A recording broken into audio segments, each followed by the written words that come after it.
I now have a question from Camille.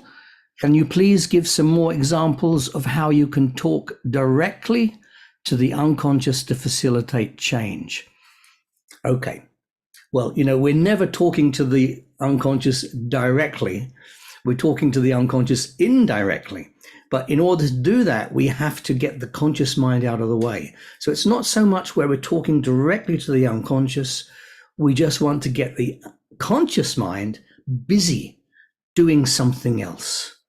When it's busy and tied up with some activity that you give it, like a task in hypnosis, like, walking along a beach and picking up pebbles, skimming them on the ocean, something that ties up their mind with a visualization, for example, then we have access to the unconscious.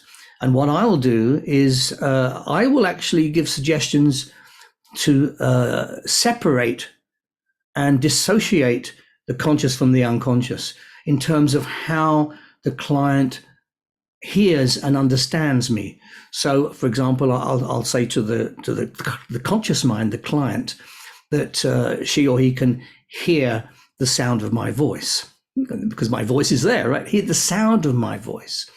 And I might say things like, you don't have to pay attention to the individual letters in a word in order to understand the meaning. You can just hear the sound, right?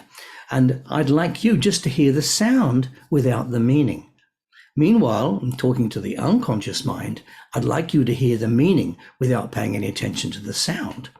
So you're separating it like this. But also, what I'll do is I'll actually move myself back and forwards. I'll talk to the let's say the conscious mind here and the unconscious mind there, and I have to be consistent, of course. So I'll actually move my position: conscious mind, unconscious mind. So it starts off with their eyes open. I'll do it very subtly, just maybe move my head slightly. Once they've closed their eyes, this will be more overt, because I want them to hear the shift in voice loci. So I can be talking about you and talking about you, but they know I'm talking to the conscious or unconscious because of the position of my voice when it's coming at them. As long as I get the conscious mind tied up, I can then address the unconscious, and the conscious mind will not eavesdrop if I've set it up correctly.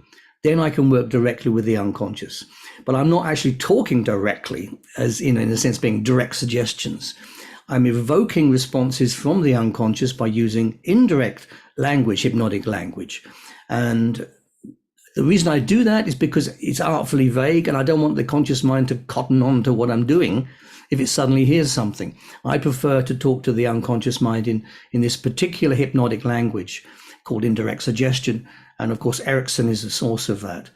So that's how I do it, Camille. So I hope that's answered your question. Thank you very much.